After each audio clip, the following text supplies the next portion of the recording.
대형 성장주가 미국 증시를 이끌면서 월배당 ETF의 트렌드도 바뀌고 있죠. 잽큐나 QQQI처럼 대형 성장주 나스닥 100에 투자하는 커버드콜 ETF들이 더 많은 주목을 받고 있는데요. QDVO 역시 주목해 볼 만한 성장주 월배당 ETF입니다. QDVO 오늘 영상에서는 편의상 큐보라고 부르겠습니다.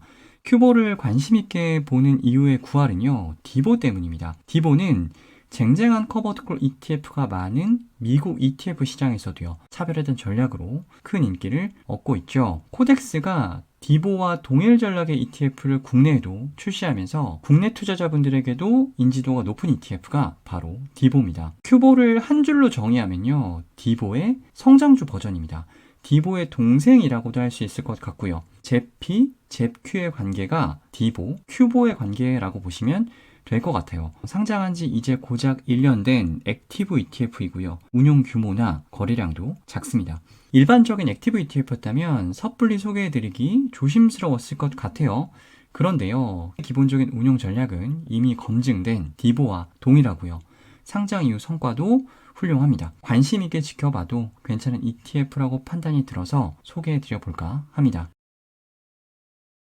큐보는요, 대형 성장주에 투자를 합니다. 디보가 대형 퀄리티 스타일 주식에 투자하는 것과 비교하면 분명한 차이가 있죠. 디보가 종목 선정 기준에 배당 성장을 명시하는 것과 달리 큐보는 배당 성장이 종목 선정의 중요한 기준은 아닙니다. 대형 성장주에 기본적으로 투자를 하고 있고요. 펀더먼털적인 요소를 종합적으로 판단해서 최종 20에서 40 종목을 선정을 하게 됩니다. 2025년 8월 8일 기준 총 38종목에 투자를 하고 있는데요. 탑10 종목의 비중이 67.9%에 달할 정도로 편입비 상위 종목에 대한 집중도가 상당히 높다라고 볼 수가 있겠습니다. 섹터별 비중을 보더라도요. 성장주 3대 섹터 비중의 합이요. 75% 수준으로 매우 높습니다. 섹터별 비중을요, 디보와 비교해 보면 디보 같은 경우는 전통적인 퀄리티 배당 성장주가 많은 금융 그리고 산업재 비중이 큐보 대비해서 상대적으로 높은 것을 볼 수가 있죠. 큐보의 탑10 종목을 다시 보시면요, 언뜻 보면 이거 그냥 우리가 아는 나스닥 100 아닌가? 라는 생각이 들 수도 있을 것 같아요. 그런데요, 화면에는 담겨 있지 않은 나머지 종목들을 보면 나스닥 100과 분명한 차이가 있습니다. 보고 계시는 화면은 큐보의 편입비 11위부터 38위까지 종목들입니다. 큐보는 나스닥 거래소 상장 종목에만 투자하는 것이 아닙니다. 나스닥 100보다 훨씬 다양한 종목군에 투자한 것을 볼 수가 있어요. 비자, 티모바일, 홈디포, 그리고 P&G, 코카콜라, 펩시, 버라이즌까지 미국 퀄리티 배당 성장주의 대표격이라고 할 수 있는 종목들 일부 투자를 하고 있고요. 빅테크들보다는 상대적으로 시가총액이 작은 로빈훗, 로블록스, 도어대시, 드래프트킹, 팔란티어까지 성장주들도 일부 투자를 하고 있어요. 디보는 물론이고요. 나스닥 100과도 분명 차별화된 주식 포트폴리오를 보유하고 있다라는 것을 알 수가 있죠. 현재는요, 총 38종목에 투자를 하고 있는데요. 액티브 ETF인 만큼 종목 수는 물론이고요. 앞에서 보여드린 주식 포트폴리오도 얼마든지 바뀔 수가 있습니다.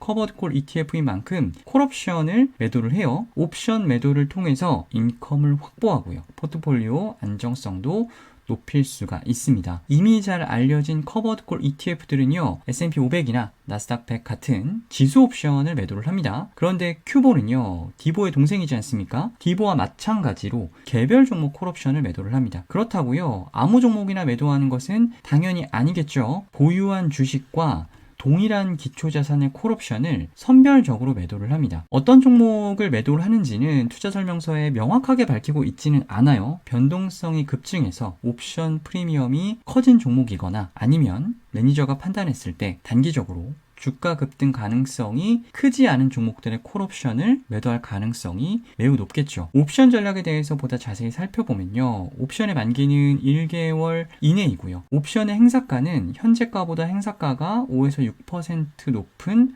OTM 콜옵션을 매도를 합니다. 예를 들어서 주식의 포트폴리오에 엔비디아를 담고 있고요. 엔비디아 콜옵션을 매도한다고 해서 이 큐보가 엔비디아 상승에 전혀 참여할 수 없는 것은 아닙니다. 한 달 동안 엔비디아 상승이 5% 수준이라면 옵션 매도 프리미엄도 받고 엔비디아 주가 상승도 모두 가져갈 수 있는 옵션 전략이라고 할 수가 있겠습니다. 포트폴리오 전체적으로 보더라도 옵션의 커버리지 비율이 30에서 60% 수준으로 비교적 낮습니다. 옵션의 행사가 그리고 옵션 매도 비중을 봤을 때 보유 주식 상승의 높은 수준으로 참여할 수 있는 커버드콜 ETF가 이 큐보라고 할 수가 있겠습니다. 기대할 수 있는 옵션 프리미엄은 그리 높지 않아요. 지수 옵션보다 옵션 프리미엄이 훨씬 높은 개별 종목 옵션을 매도함에도 불구하고요. 연 목표 프리미엄은 2에서 4% 수준밖에 안 됩니다. 큐보는요, 연간 주식의 배당으로 0에서 2%, 옵션 프리미엄으로 4에서 6%, 전체적으로 봤을 때는 적으면 4%, 많으면 8% 수준의 인컴을 추구한다라고 밝히고 있습니다. 배당 수익률이 낮은 대형 성장주에 주로 투자를 하기 때문에요. 주식의 배당에서 기대할 수 있는 인컴은 높지는 않고요. 큐보 월배당의 대부분의 재원은 옵션 프리미엄이다 라고 보시면 될 것 같습니다. 가장 최근에 지급한 월배당을 단순히 연율화하면 9%가 살짝 넘는데요. 최근 12개월 평균은 7.88%입니다. 월별로요, 배당 수익률 편차는 조금 있는데요. 연 7에서 8% 정도의 배당 수익을 기대하시면 크게 무리는 없으실 것 같습니다. 밑에 아주 작게요, 커버드콜 ETF를 투자하시는 분들이 가장 무서워하시는 단어죠. ROC가 적혀 있습니다. 7월 말 기준 배당금 ROC 무려 100%라고 적혀 있네요. ROC가 높으면 원금 가서 월배당 주는 나쁜 ETF라고 배웠는데 ROC 100%라고 적혀 있으니까 놀랄 수밖에 없죠. 커버드콜 ETF 투자하시는 분들 중에요, 이 ROC에 대해서 막연한 두려움을 느끼고 계신 분들이 계시다면 제가 지난 7월 4일에 업로드해드린 이 영상 꼭 보셨으면 좋겠습니다. ROC에 대해서 나름 쉽게 설명을 드리고 싶어서 고민하고 만든 영상이니까요. 보시면 미약하게나마 도움이 되지 않을까 싶습니다. 큐보의 ROC 100%에 대해서 간단히 해명을 드리면요. 큐보 월배당 재원의 대부분이 옵션 프리미엄입니다. 그런데 옵션 프리미엄은요, 회계상 미실현 수익으로 분류가 돼요. 분명히 큐보는요, 옵션을 팔아서 프리미엄을 받았죠. 그리고 그 프리미엄을 재원으로 분배금을 지급을 했어요. 원금을 까서 월배당을 지급한 게 아니지 않습니까? 그런데 옵션 프리미엄이 회계상 수익이 아니다 보니까 ROC로 처리가 되는 겁니다. 앞에서 잠깐 소개해드린 ROC 관련 영상에서는요, 좋은 ROC와 나쁜 ROC를 구분하는 팁도 자세히 설명을 드렸는데요. 가장 쉬운 방법은요, 분배금 재투자를 가정하지 않은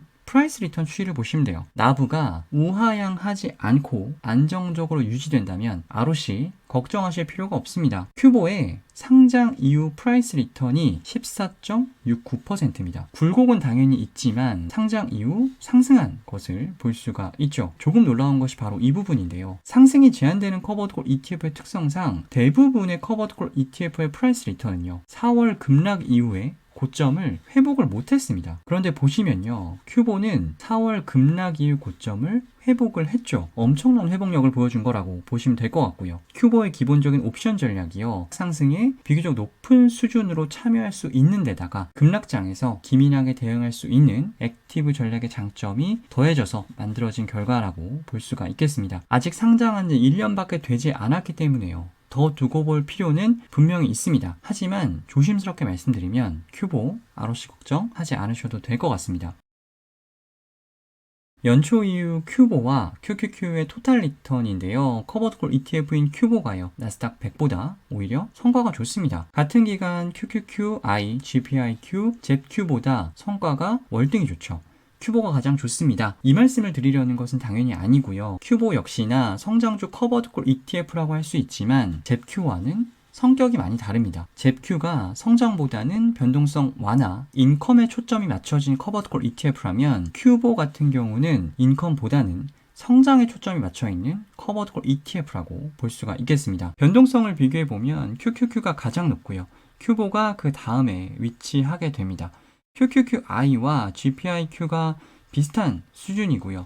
ZQ가 가장 낮습니다. 변동성이 낮을수록 기대 수익률도 낮아지겠죠. 큐보는 대형 성장주 커버드콜 ETF지만요, ZQ보다는 QQQ에 가까운 성격을 보인다라고 정리하시면 좋을 것 같습니다.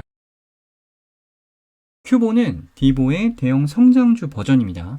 연 7에서 8% 수준의 월배당을 기대할 수 있으면서 빅테크 중심의 상승장에서도 전혀 소외되지 않고 따라갈 수 있는 커버드콜 ETF입니다. 인컴이나 안정성보다는 성장에 보다 포커스가 맞추어진 ETF라고 할 수가 있겠습니다. S&P 500이나 SCHD 중심으로 투자하고 계신 분들이 있겠죠. 이런 분들 중에 성장주 비중을 늘리고 싶으신 분들이 있을 거예요. 그런데 QQQ는 뭔가 부담스럽다라고 하시는 분들도 계시겠죠. 이런 분들은 큐보가 좋은 선택이 될 수가 있습니다. 개인적으로 큐보와 동일 전략의 ETF가 한국에 출시가 되면 꽤 인기가 있지 않을까 싶은데 가능할지는 잘 모르겠습니다. 큐보 아직은 AUM도 작고요. 거래량도 부족합니다. 매매하시기에 불편하실 수도 있어요. 하지만 분명 관심 있게 지켜볼 만한 ETF라고 생각을 합니다. ETF 읽어주는 남자, 오늘은 여기까지입니다.